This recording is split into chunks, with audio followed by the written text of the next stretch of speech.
afternoon. I'm Dr. LaTanya Rogers. I am Associate Professor of Literature, so I am a deep lover of books.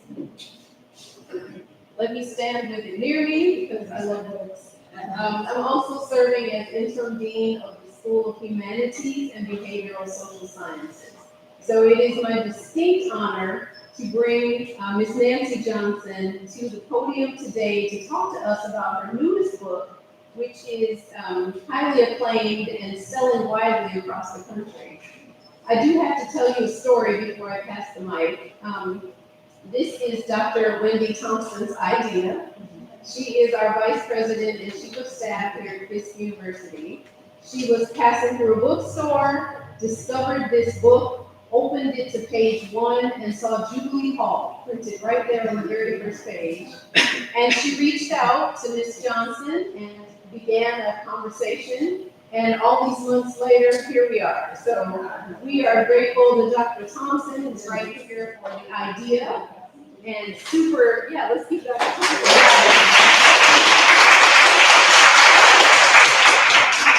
If you've ever gone to work anywhere in your lives, whether that's Chick-fil-A or wherever you might work, Google, anywhere that you've ever worked, you know that the leadership team makes a big difference, right? Who supervises you and who's in charge makes a difference. And so it's really exciting here at Fisk that we have a leadership team that not only supports books, but sends emails and says, hey, let's bring an author to campus. So we're really excited about that, so thank you. Also, a big thank you to President Clark in her absence for all that she does to lead this wonderful university and to support us. Our provost, Brian Nelms, is here with us. Thank you for joining us. And lots of faculty and staff, and faculty raise a hand.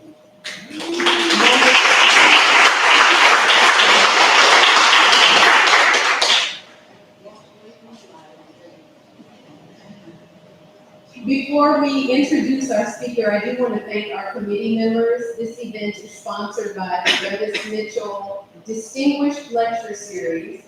And for those of you watching on YouTube for our alumni across the country, you probably heard the name Reavis Mitchell.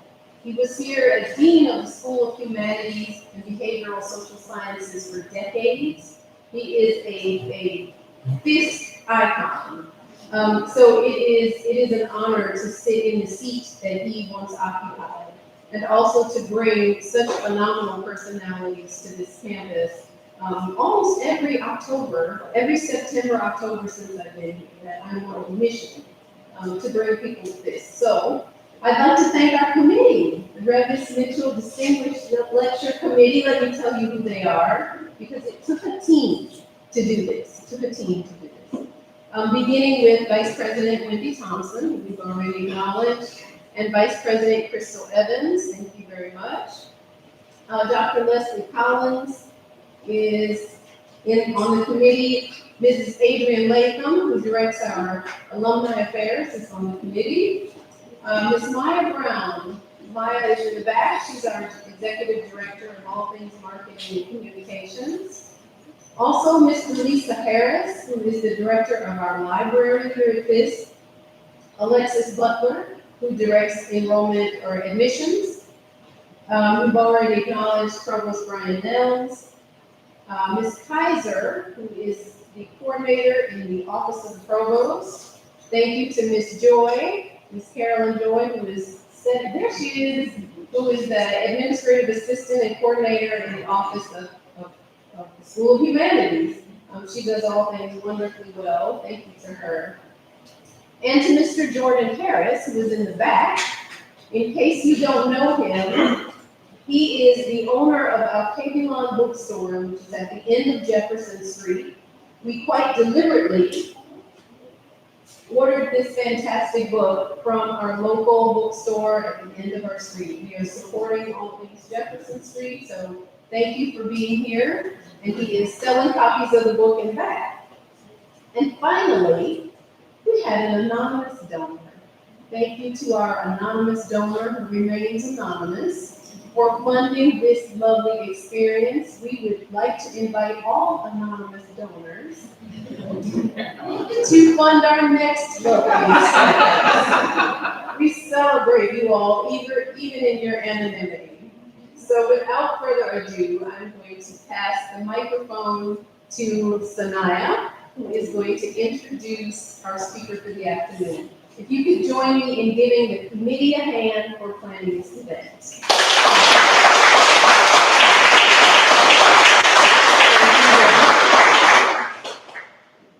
All right, good evening, everyone. I have the pleasure of speaking to this wonderful author earlier in the day, and we talked about all things Fisk. So I just wanted to say, as the current sitting SGA Vice President of our student government, welcome to our home, and thank you so much for being here. Let's give Nancy Johnson one round of applause.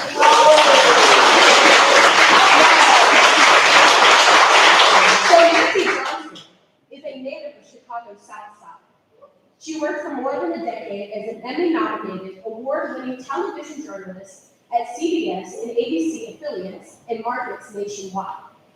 Nancy's second novel, People of Means, a story of race, class, and resistance in 1960s Nashville and 1992 Chicago, released earlier this year from William Morrow and HarperCollins. People magazine named it one of its most anticipated books for 2025, calling it beautifully crafted and propulsive. People of Means has also been featured as one of the best books of 2025 by Women's World, Real Simple, and Southern Living magazines. Nancy's debut novel, The Kindest Lie, was reviewed by the New York Times, the Washington Post, and Los Angeles Times. It was highlighted on Entertainment Weekly's Must list. Her first novel was a New York Times Editor's Choice selection and was named one of the most anticipated books of 2021 by Newsweek, O, the Oprah Magazine, Shondaland, NBC News, Marie Claire, Elle, the Chicago Tribune, Good Housekeeping, Pride, Parade, Refinery 29, and more. So without further ado, I am more than excited to introduce our beautiful speaker and author today, Nancy Johnson.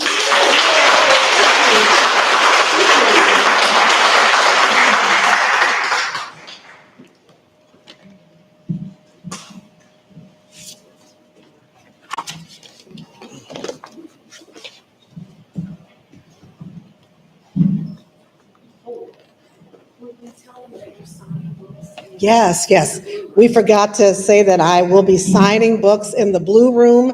So right out here to the right, immediately following this particular talk.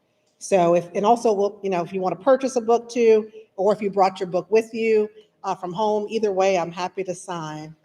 And thank you so much for that lovely, lovely introduction. I appreciate you so much, Sanaya. So Fisk University, I just want to say good afternoon to all of you. I really appreciate you having me. I know Dr. Rogers has already gone through many of the thank yous, so I'll keep it short. I wanted to thank Dr. Clark. I haven't met her yet, but I'm going to be returning to Nashville in October for the Southern Festival of Books, so I'm looking forward to hopefully meeting her at that time.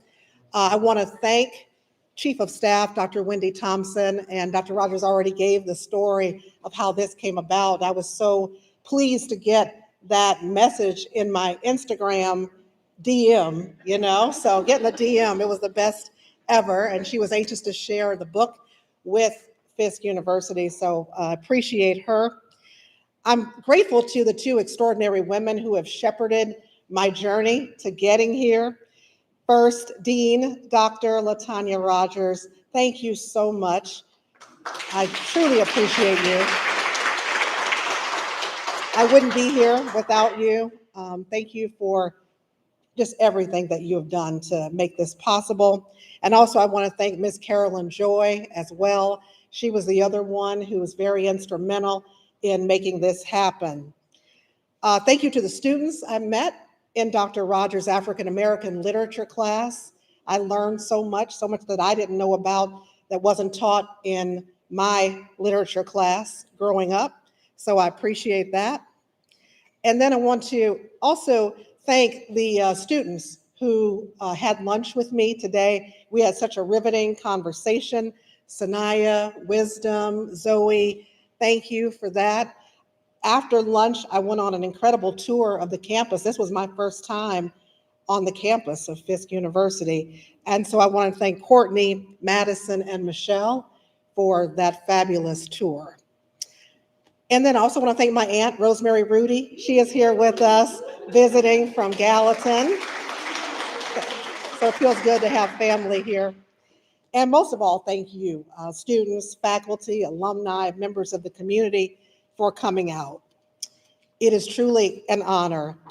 As I stand here on this campus, I feel the hum of history, the same as I did when I was writing my novel, People of Means. I feel the power of the people, the gravity of greatness. You see, I am not a graduate of Fisk, even though I wish I had been a graduate of Fisk. But I stand here on a proud family legacy on my father's side of the family. Let me call my family roll for you. Booker T. Johnson, Fisk graduate, class of 1927. Alcée LeBranche Johnson, Fisk graduate, class of 1927. Barbara Carson, Fisk graduate, class of 1950. Joyce Johnson Bolden, Fisk graduate, class of 1953. Faye Dillon, Fisk graduate, class of 1954. Gloria Dillon, Fisk graduate, class of 1963. Iris Van Sciver, Fisk graduate, class of 1977. And Dennis Van Sciver, Fisk graduate, class of 2009.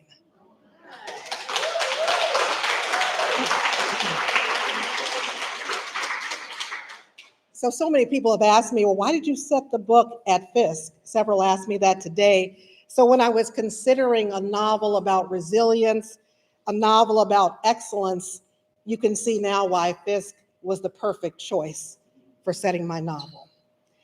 Standing here in Jubilee Hall feels almost sacred to me, and I'm going to read a quick excerpt from the beginning pages of People of Means. And this is 1959, and in the point of view of Frida, one of my main characters. On day one, Frida Gilroy stared up into the face of a woman more formidable than her own mother. Standing in a line of 78 young ladies on the first floor of Jubilee Hall, Frida's legs quaked under the watchful gaze of their house mother. Even if dunked in a bucket of water, Mother Gaines probably weighed no more than 90 pounds. Her silver curls standing in stark contrast to her midnight black skin. She had to be in her 70s, but women were not forthcoming with those details, and Black women aged better than most, so one couldn't be certain. Either way, she cut as sharp as the blade of a chef's knife. If I get so much as a whiff of defiance or disobedience, you will be on a train back to whatever God-forsaken town dared send its worst to the best university in the world. Her voice reverberated from the high ceilings of this ornate dormitory for freshman girls at Fisk University, and Frida found the words of Mother Gaines both chilling and inspiring. The night before she left home for college, her father came into her bedroom while she was folding a wool sweater and packing it in her suitcase. He pulled a money clip from his pocket and peeled off a crisp $20 bill. And when he slid the money into her hand, he hugged her close, whispering, "You will be just fine, baby girl. You are now part of a great tradition of excellence, a Negro aristocracy." How many of you want to live in a world where books are centered and libraries are at the heart of our communities? Okay, great, because I was going to say I'm not asking rhetorical questions. I thought so. I thought I was in a room filled with my people. And I'm not just speaking of a shared ancestry that most of us have. I'm speaking of a shared love for books. I'm speaking of a shared respect for knowledge and information, a shared appreciation for history. I grew up on the south side of Chicago, and that leads to a lot of preconceived notions for many people. And when you talk about Martin Luther King Street, Avenue, Drive, Boulevard, whatever it might be in any city, so many think of abject poverty and inner city crime, inner city being code for Black. I'll have you know that my safe place, my refuge as a little girl growing up was the King Branch Library located at 3436 South King Drive in Chicago. I would spend hours there every Saturday morning with my mother, and I would leave with this arm full of books every time. There were people in my neighborhood who never left the South Side of Chicago to go anywhere, not even to go downtown.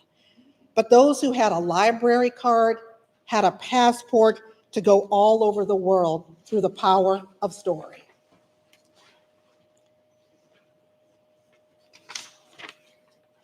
We are at one of those challenging, critical moments in our history. Books are being banned. The federal agency dedicated to funding library services is on the chopping block. The esteemed Librarian of Congress, Carla Hayden, was recently unceremoniously relieved of her duties. We have a presidential administration that has targeted the Smithsonian, vowing to strip its museum of, quote, divisive anti-American ideology. The exhibits at the National Museum of African American History are at risk. This nation's painful past, which has informed who America is today, cannot be whitewashed, cannot be sanitized. This cannot stand, and make no mistake, this is not a partisan political issue either. Those of us who appreciate history and books and stories rooted in truth must shout from the halls of Congress to the street corners that books are the ultimate expression of the human condition, that our libraries are sacred institutions, and that they must be allowed to continue serving our communities. But be clear that no one is coming to save us, so we must save ourselves. My new novel, People of Means, speaks to this idea of living through consequential times in history, times when we are called to resist, times when we are called to choose between our own personal ambitions and what's right for our communities and for our country and for our world. When I conceived of and wrote People of Means, I had no idea that it would be described as both timely and timeless, that it would be thought of as urgent, just the book that we need right now during these times. All I knew was that I was intrigued by the summer of 2020 and the events with the murder of George Floyd. And all these people from every walk of life were engaging in activism all over the world. And I kept wondering, what is motivating people to get involved? And then a few months later, this larger-than-life civil rights icon, Representative John Lewis, died. And to me, he was just this revered elder statesman. But after he died, I watched a documentary about his life, and I learned that he was 18, 19 years old here in Nashville on the college campus and leading the sit-ins that launched the civil rights movement. I reflected on that time also and wondered what was it like to have been him doing that work. And then I was engaged in activism for the very first time in 1992 as a student at Northwestern University, and it was at the time of the acquittal of the officers who beat Rodney King.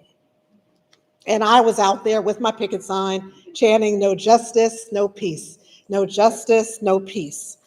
What made me do that? Did I even understand what I was doing and why I was doing it? But those were the events that inspired me to write People of Means. It's a story of an upper middle class Black mother and daughter, both of them coming of age at different moments of racial and social reckoning in America. We meet our main character, Frida, as a freshman here at the esteemed Fisk University, It's 1959. She's just come here by train from Chicago. She's got her suitcase in one hand, and then in her pocket, that $20 bill from her father. She comes from good stock, with starched dresses and a fine understanding of etiquette.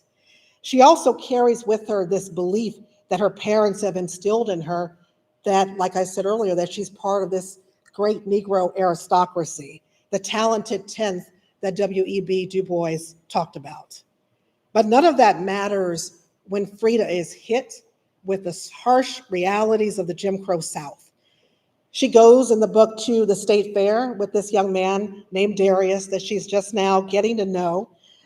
She met him on campus. I'm going to read a short excerpt from part of their time, toward the end of their time at the state fair. And this is Frida. Excuse me. I need to go to the ladies' room, Frida told Darius shortly after they sat in the stands to watch a pig race. I'll be right back.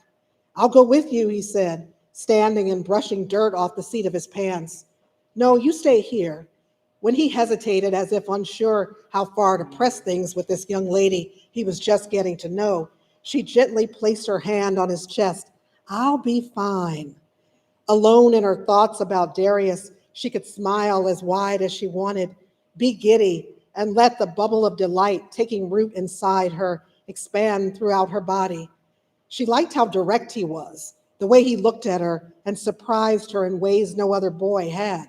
She skipped past a stand where a woman was selling boiled peanuts, and then a row of tables filled with grown men, shirt sleeves rolled up to show bulging biceps as they arm wrestled before a cheering crowd. When she spotted the restrooms ahead near the entrance to the fairgrounds, she rushed toward them, the urge to pee stronger than ever. But two crude signs in bold block letters stopped her: white and colored. The air thickened. She had never seen signs like these before, at least not in person, only in the news, and those little towns had seemed so backward and far from Chicago. Frida struggled to take a breath. White ladies and children bumped into her as if they didn't see her, as if she were invisible. Chin up, shoulders back, perform confidence until you feel it. That had worked for her when she stood before the church congregation to recite poems as a little girl, or when she was being presented to society at cotillions, but not now. She even turned to the one ritual that calmed her when she couldn't sleep, when the worries of the day encroached upon her nights. She counted in multiples of 3, 6, 9, 12, 15, 18, 21, 24, 27. Yet not even numbers could soothe the sting of the Jim Crow South indignities. It was one thing to intellectually understand cruelty to Negroes, and another to experience it herself. Nothing she had read in the papers had prepared her for this, for the humiliation, the embarrassment of not being allowed to squat on the same toilet as a white woman. If you asked her, she couldn't tell you how long she stood there, the sounds of happy white children outside the restrooms taunting her, their innocent laughter, Kool-Aid stained fingers waving and ready to be washed. How oblivious they were, a reminder of the freedoms they enjoyed that she couldn't. No matter what, she would not walk through the door to enter that colored restroom. Grabbing the skirt of her dress, she ran until she reached a cattle barn and hid behind it, a wet stream trickling down her legs. You might think that after experiencing something like that, that it would be an easy choice for Frida to get swept up in the fervor of the movement for change. And as I was telling some folks here earlier, so many assumed that if you were Black and you were living during that time, that you were automatically involved in activism. But Frida had to weigh her family's expectations, them telling her that this work was too dangerous, them saying, no, we sent you to Fisk and to Nashville to get your education. And that's how you lift the race, by being excellent, not by being sullied by activism. So what will Frida do? She has a big decision to make. There's also a juicy love triangle that complicates her choices even further. You've got the young man who you just heard in the scene, the saxophone playing activist named Darius. And then there's the Meharry medical student, Gerald, the man her parents have handpicked for her to marry. Which man will she choose? Where do her true purpose and passion lie? Then 3 decades later, we meet Frida's daughter, Tula. She's a young public relations professional in Chicago with her eye on a big promotion. But when the Rodney King verdict happens, she's outraged, but nobody in her office seems to really care. Even her boyfriend, Key, who is a local bus driver in Chicago, tells her that protesting is a luxury that she can afford, but a luxury that he doesn't have as a Black man with a regular job, just trying to get by in this world, just trying to survive. While I wrote some serious monumental moments in our history, I was very intentional about adding moments of levity, of joy to the book. While the world was enraptured by these larger than life big moments of social change, these characters are just like every one of us in this room. They had to get up every day, go to work, go to school, cook breakfast, pay rent, pay mortgage, flirt, fall in love, do all the normal things that we all do. And in this scene I'm going to read to you next, Frida and her friends are over at Livingston Hall where there's a civil disobedience training that's going on. And so let me find that. Okay. Watching through the tiny crack in the doorway, Frida kept scanning for Darius, knowing how he burned inside over racial injustice, but she didn't spot him. Thank God he had enough sense not to be a part of something like this. Chairs scraped against the cement floor, and Frida noticed a few students, young men and even a few ladies, watching with rapt attention as the man in charge instructed them on why nonviolence worked and how to respond or not respond to provocation. Drusilla told them the man was a preacher, and Frida had expected for fire and brimstone, but Reverend James Lawson led the training in a calm, reasoned, measured tone, definitely an intellectual. His lieutenants riled up the students with a barrage of racial insults to prepare them for what they would face from real white mobs. At their direction, one guy hit one of Reverend Lawson's lead lieutenants squarely in the back, and the young man demonstrated how to receive that blow without fighting back. When this lieutenant turned, Frida got a glimpse of his face and swooned. He was taller than any of the boys she had seen so far on campus, and he had beautiful brown skin, a solid build, and a head full of curly hair. Eveline noticed him too and was equally appreciative, finally showing more than a passing interest in their little adventure. Now that is a tree I would love to climb, she said, and they giggled. Frida realized for the first time she was a long way from home and her mother's watchful eye when she said, "What do they call this work? Civil disobedience, right? Well, if he's running the show, I see myself being uncivil and very disobedient." "Ooh, listen to you with your fast-tailed self," Eveline whispered. She and Drusilla muffled their cackling as best they could. Cora shot all of them a reprimanding look as if they had just propositioned Jesus. "Shh, show some respect. This is serious work." Laughing, Drusilla said, "Yes, but you have to admit he is seriously good looking. He's come a few times before to help Dr. Lawson, but too bad for us, he goes to North Carolina A&T and not Fisk. His name is Jesse Jackson." So yeah, just a moment of levity there. And it was fun for me to write that. Oh, thank you. I knew I would lose my voice. Thank you for that. As one reviewer of my book put it, I merged the political with the mundane. He went on to say, when history keeps demanding that we stand up, how do we live our quiet human lives and still fight for something bigger than ourselves? I don't know about other authors, but I believe that we are called as authors, as writers, to tell certain stories, to speak truth. And I believe I was meant to tell this particular story.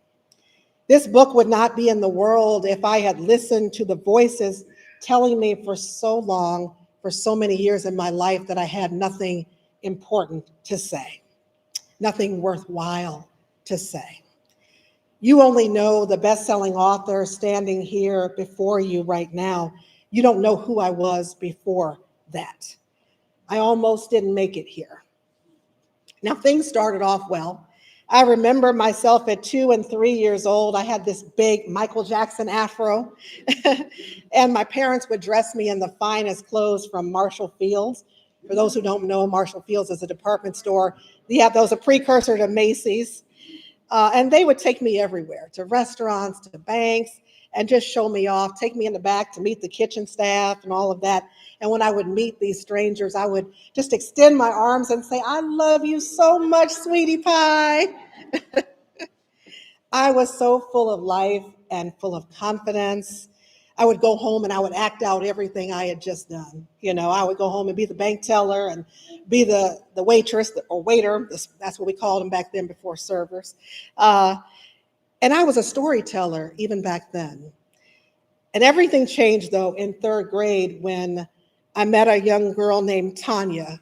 She was bigger than I was. She was a few years older than I was because she'd been held back a few grades.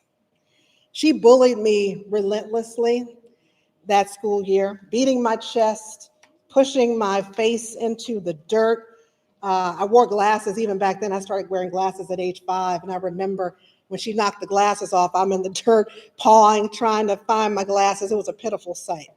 The worst part was that I went from being this confident girl who believed I had something important to say in the world to shrinking and figuratively losing my voice.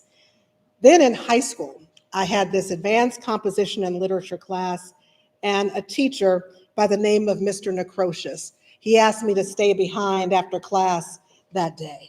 Now, I was nervous. Anytime a teacher asking me to stay after class, I'm like, oh my goodness, I must be in trouble, because I thought maybe I had detention.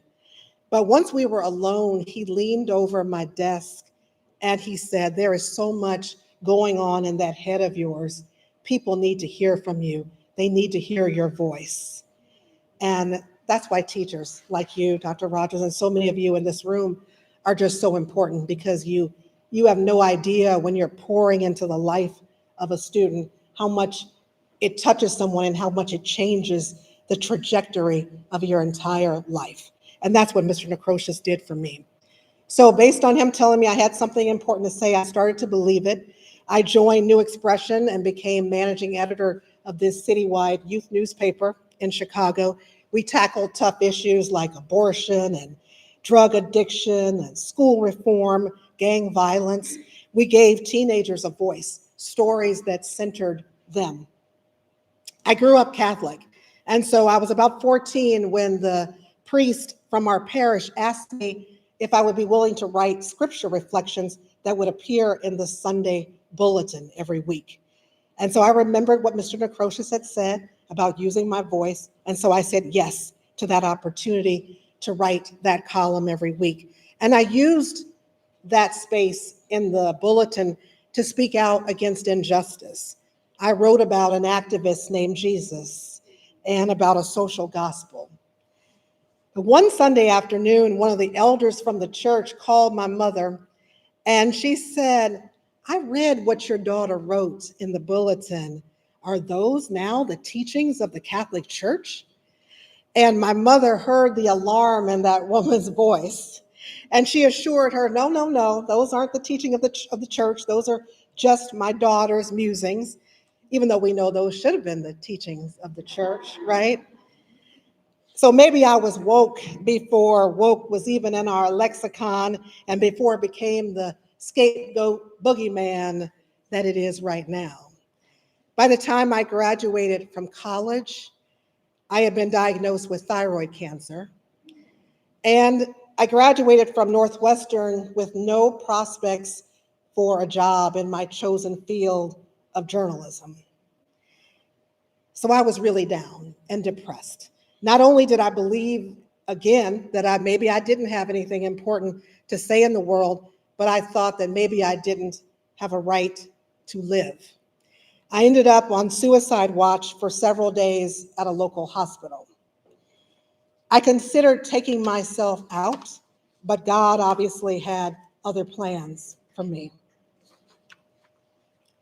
A dream delayed is not a dream denied. I went on to become an award-winning television news reporter and then a public relations and corporate communications leader. At some point, though, I decided I wanted to tell the stories of my own imagination, answer the questions that were keeping me up at night. I wanted to write a novel, and I did. But the journey was never easy. While I was already a storyteller, I needed to understand how to write fiction. So I studied fiction writing at many workshops and conferences over the years to hone those particular skills. And finally, when I thought my manuscript was ready, I started sending it out to literary agents. And those are the ones who were the go-between between you as an author and publishing houses when you're doing traditional publishing. And I hoped and prayed for the best when I sent those queries out to agents. These were a few of the responses that I received. One was, there's so much I admire about this novel, but I didn't quite fall head over heels in love. Another one, I think you're a fabulous writer, but I had a hard time with the pacing of the novel. Another, unfortunately, I fell just a smidge short of loving the novel as a whole. I got hundreds of rejection letters just like that. By then, I was stronger, and I began to believe in myself and knew my worth. I believed by then in the power of my voice.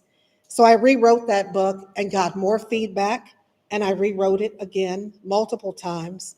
The next time I queried agents, I had 2 offers of representation and the opportunity to choose an agent.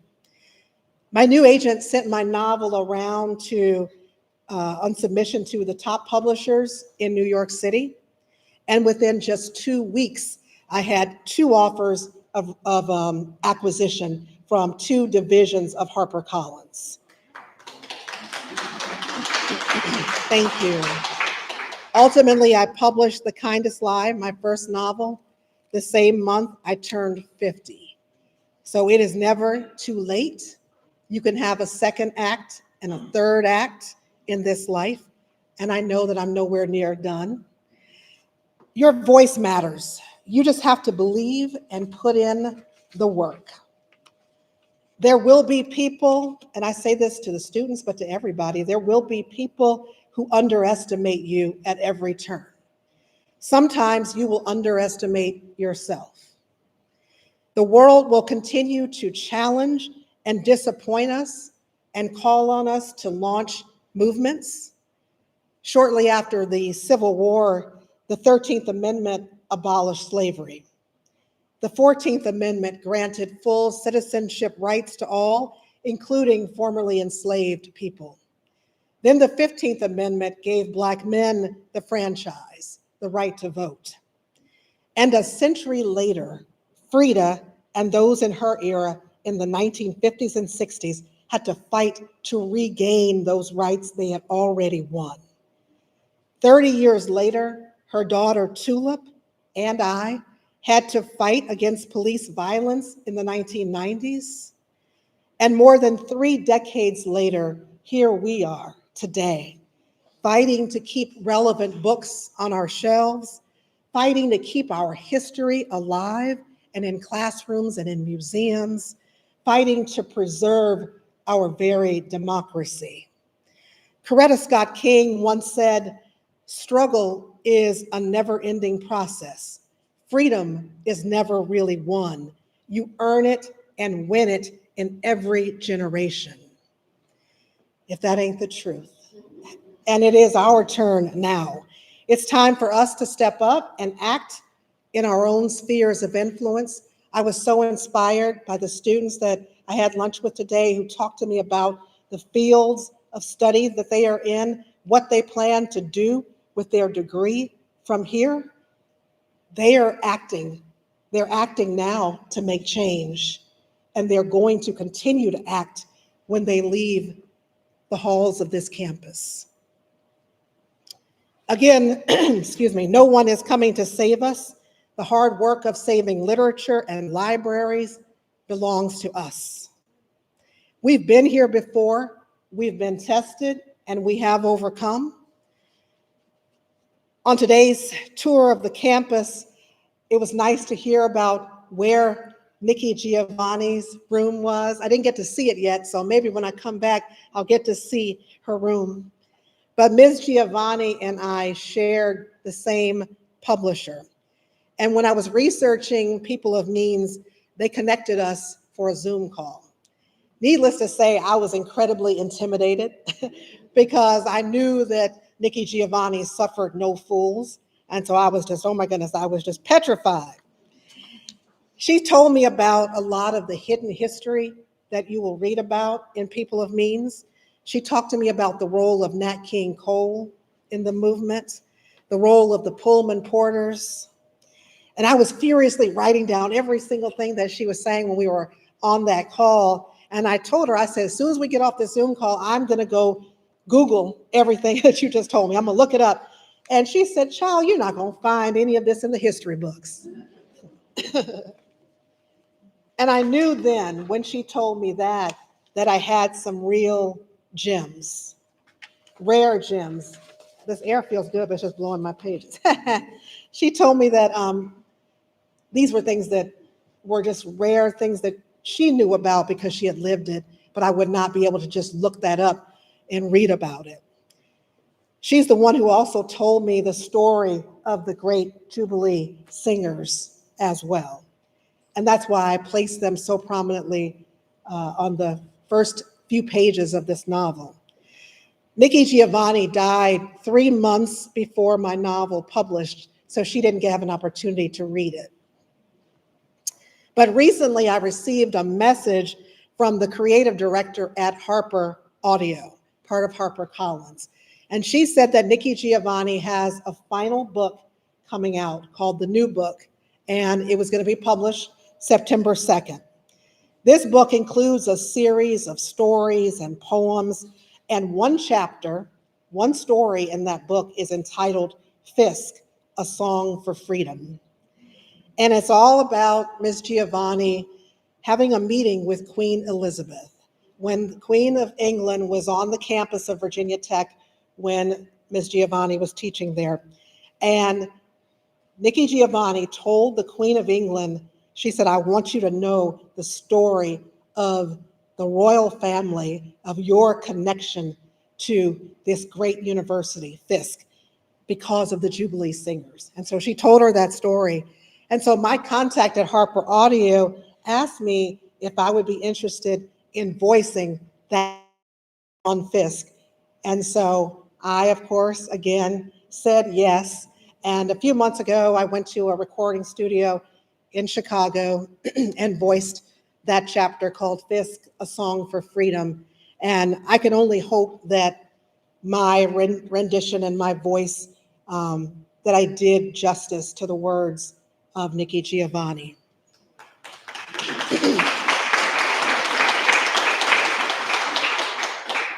The history, the stories of this great, blessed institution will continue to be told.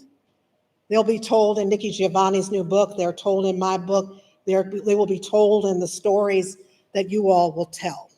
Keep reading, keep writing, keep making art, keep history alive, keep doing what Representative John Lewis told us, to make good trouble, to make necessary trouble.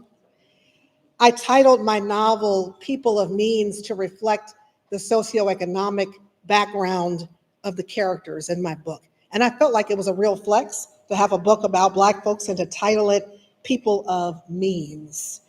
But there was more to it than that. And so this last excerpt I'm going to read is a reflection of Darius Moore, a student at Fisk in 1959.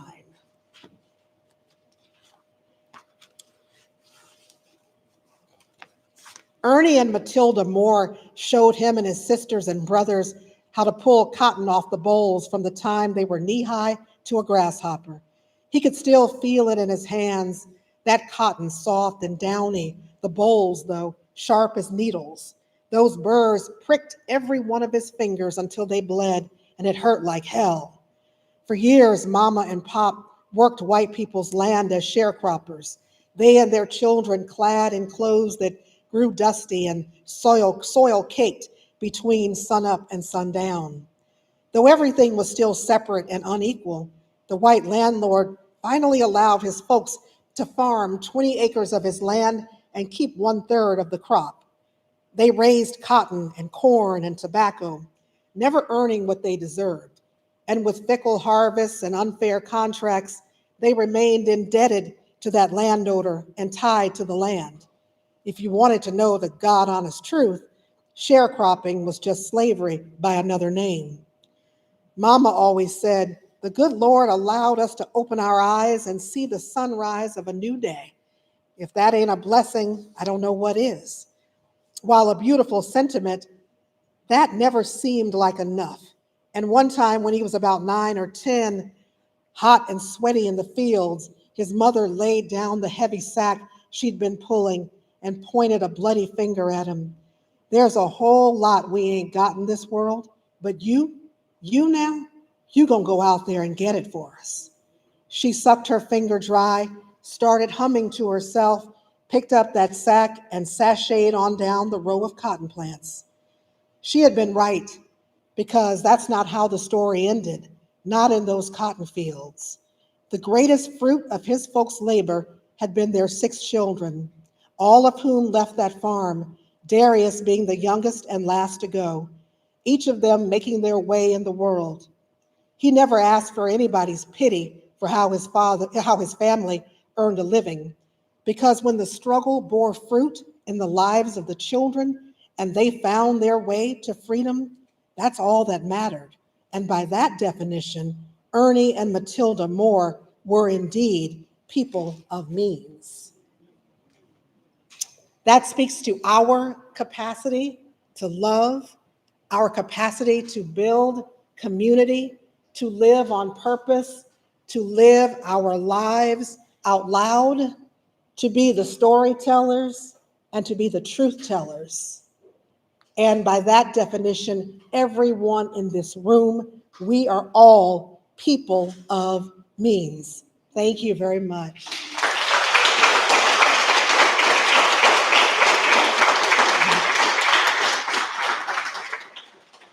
Thank you. So I'm going to take, I think, questions, right? Yeah, so any questions you have about the book, about my publishing journey, anything that I can answer. And if I don't have the answer, I'll get back to you. All right. So we'd like to invite you all to come around this way and to come to this microphone to ask a question. We're streaming live, so we want to be able to see.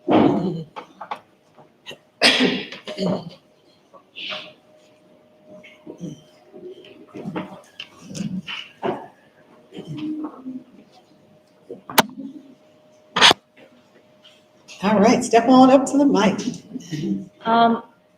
Hello? Turn your body, the video can't see you. Yeah, go that way. There you go.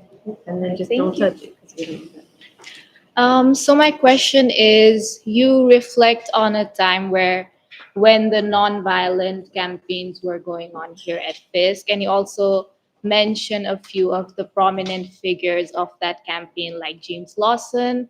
So in the book, do you also include the teachings that he preached for? Like, I know he talked about the biblical love and anything that he taught. With Reverend Lawson? Mm-hmm. No, that's a good question. She was asking about some of the famous figures who were included in the book, including Reverend James Lawson. So he is included, I think twice I have him mentioned in the book.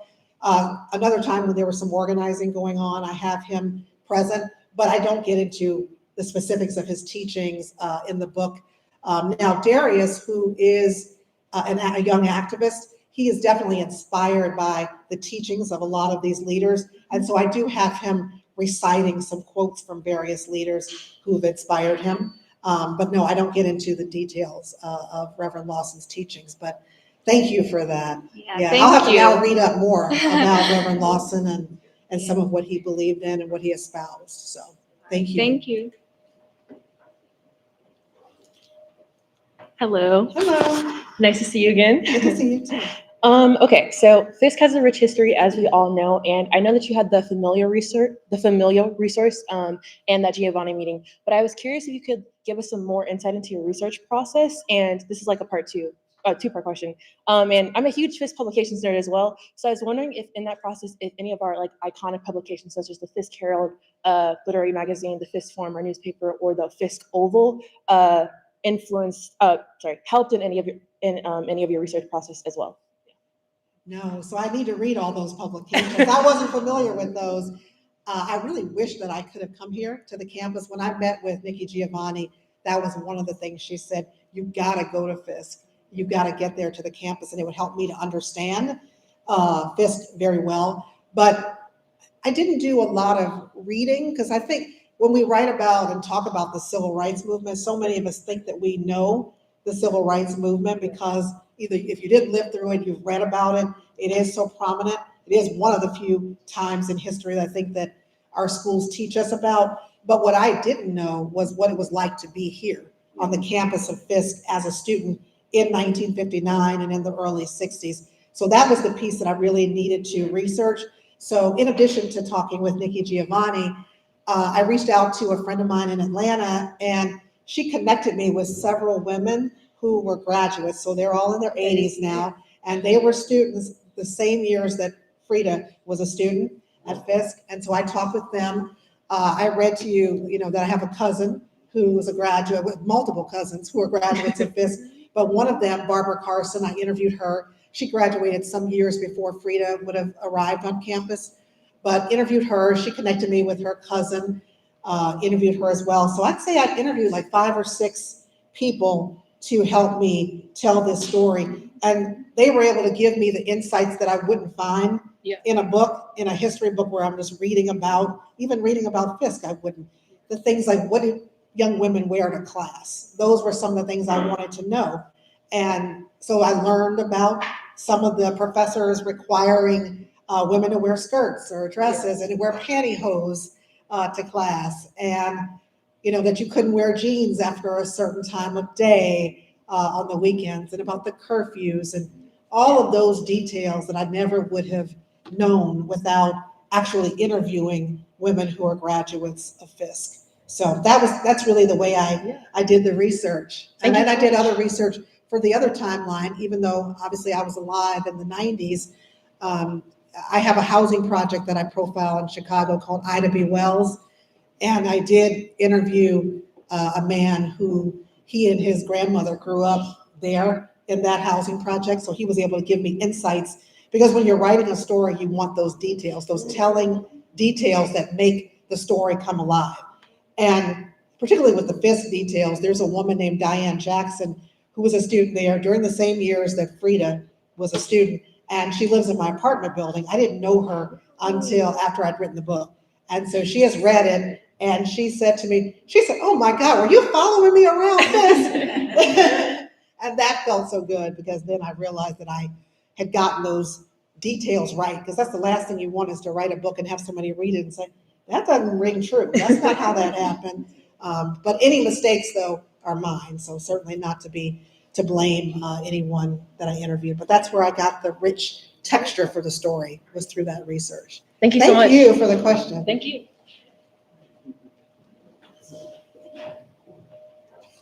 Oh, this is kind of. Okay. Hello, my name is Kariana Ellison. I'm a sophomore biochemistry and molecular biology major. It's nice to meet you. I have 2 questions. When you are having writer's block, what do you do to get out of that headspace? Okay, I'll answer that one. She asked about if you have writer's block, what do you do to get out of that headspace? I feel like I have it all the time, but I try not to give into it and succumb to it. And it's just like imposter syndrome, how some people say we shouldn't say that we have that. But what I tend to do, because right now I'm thinking about a book 3 and writing some early pages based on a loose idea that I have. And when I sit down to the blank page, sometimes I'm like, I don't know what I'm going to write on that page.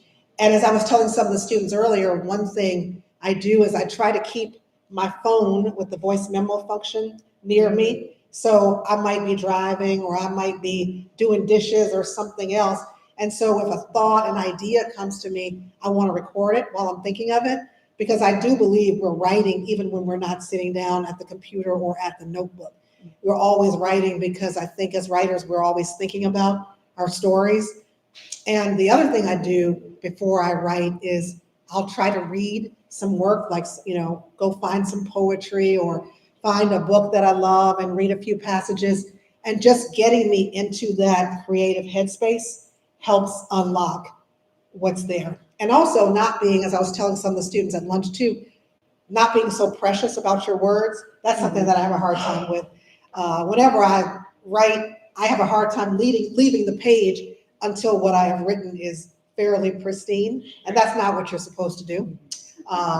The great author Anne Lamott talks about in the book Bird by Bird, writing what they call, excuse my language, a shitty first draft. And so that's just pouring whatever onto the page and not self-editing. Right. And that's something I'm trying to get better at, because sometimes when you continue to edit yourself, you'll be even more blocked because you can't move forward until everything is perfect. But you write it because you can never edit a blank page. So you have to get something on the page. Then I go back and I revise.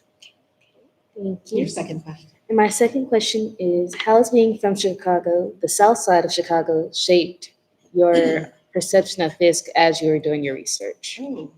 She asked about my perception of Fisk and being from Chicago and from the South Side of the city. When I was writing the book, I knew that my main character, Frida, was coming from Chicago. And I did that intentionally because Chicago is home. And so I knew that she would have certain misconceptions about the South. Think that the South, not just Fisk, but not really Fisk, but the South, think that it was more backwards than, and it really is. But I think coming from Chicago, I think about the racism in Chicago. It's very rampant. I talk about the indignities of the Jim Crow South and what life was like here in Nashville in the 50s and 60s. But there was plenty of racism to go around in Chicago, and there still is. It's just a lot more subtle, but it's still there. And so I think coming from an area like Chicago, it really helped to inform kind of the perspective of my character who's coming from Chicago. That was the main thing, I think, just to inform that. Thank you so much. Thank you for both of those questions. Anybody else have any questions? Anything on my writing process journey? Yes. Yeah, if you can. Just so that people at home can hear you and see you.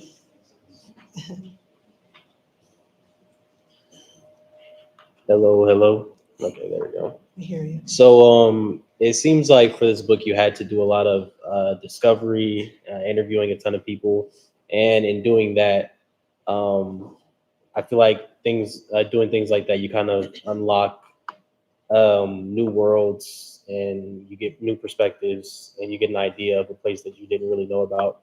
So I wanted to ask you, for your next book, what new worlds or places do you want to discover next? That's a great question. So I don't know if everybody heard him. He talked about me doing research, interviewing people for people of means, and that it unlocked a lot of new worlds for me through the interviews that I did. And am I working on a new book that will unlock new worlds for me? And if so, what new world is being unlocked in a book 3? Great question. I'm in the early stages of brainstorming an idea, but I'll tell you what the idea is. So I don't know if you'll have heard of an author. He's from Chicago. His name is Eric Charles May, Black man. He wrote a book called Bedrock Faith. It came out in 2015. And I did an event with him. And so before the event, we were going to be in conversation with each other. We met up at a coffee shop just to get to know each other so that we wouldn't walk into that event as strangers. And I was telling him a little bit about my family, particularly about my father being from Mississippi, so roots in the South, of course, as so many of us have. He was from Mississippi, and when he was about 3 years old, his mother died during childbirth, giving birth to one of his brothers. And so there was my father, and then he had a younger brother, and then an older brother. And so they were all about, 2, 3, 4, 5 years old. And their father was a tailor of women's clothing, and their father couldn't raise 3 little boys on his own, or didn't believe that he could. And so he farmed them out to live with different aunts, 2 aunts in different parts of Mississippi, and then 1 aunt in Chicago. And so these 3 brothers grew up apart from each other and didn't really get to know each other until they were adults years later. And so I was telling this to Eric Charles May, and as soon as I told him that, he said, I hope you know that's an idea for a book. There's a book in that. And he said, if you don't write it, I will. He said he's given me a year to get something on paper, or he's going to do that. And so what I'm thinking at this point, it's not written in stone. I don't have a book deal yet, but right now that's the idea I'm toying with. But it won't be 3 boys. I'm thinking of 2 girls whose mother dies, but I think there's a big tornado that passed through in this particular part of Macomb, Mississippi in 1975. And I'm thinking that she will die in that tornado, leave behind 2 little girls, and then her husband, who will be a tailor. So I'll take that from my grandfather, a clothing tailor. And then he won't be able to raise those little girls, and he will send them, one will stay in Mississippi and the other one will go with an aunt in Chicago.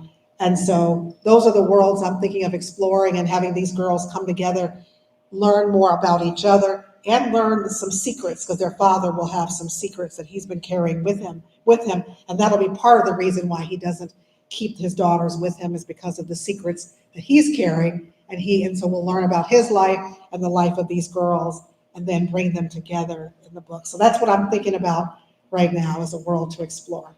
Thank Sounds you cool. for that.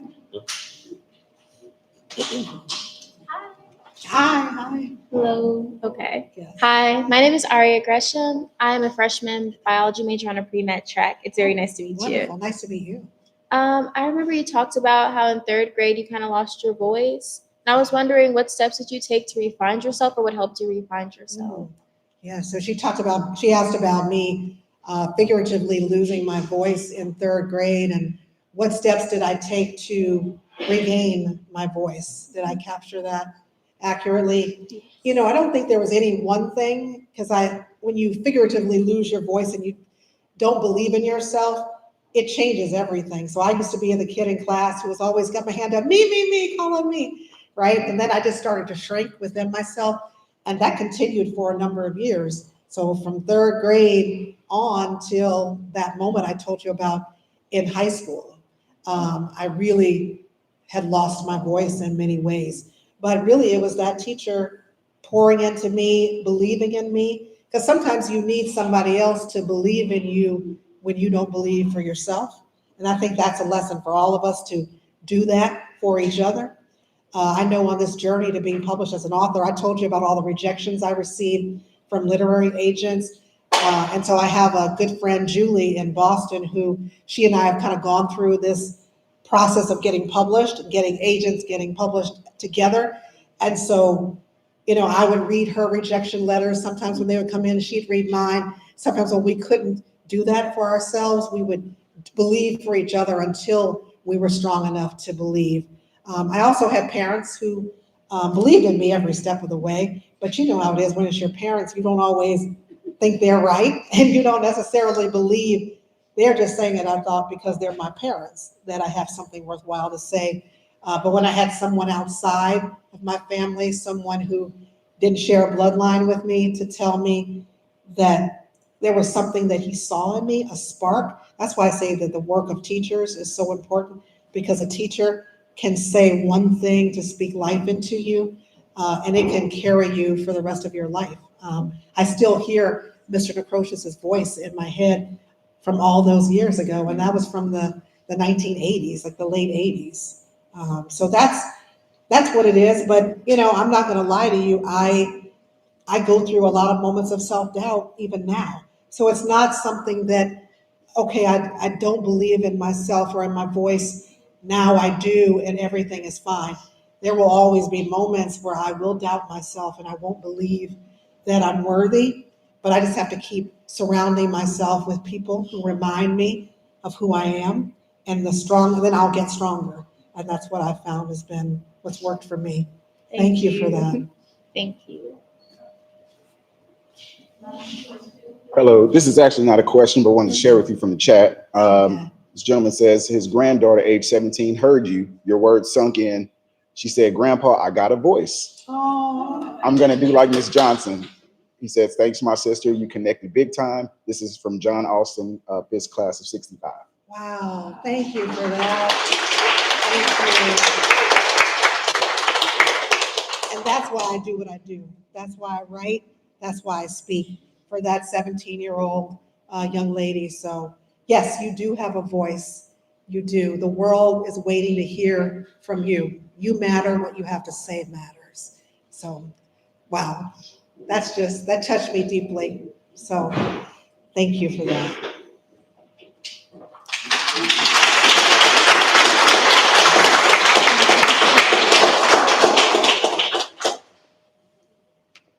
So we are so grateful to you today for joining us. We know that you have come all the way from Chicago and that there are many organizations, universities, book clubs all across the United States vying for your time. So we deeply appreciate the fact that you have come to share with us. We also really appreciate your candor about your own story and your own journey to finding your voice. Because many of us in this room and many of us across the world, right, are all still on a journey to find our voices. And some of you have a voice, and now you have the encouragement to go forth with it and use it. So let us give Miss Johnson another round of applause.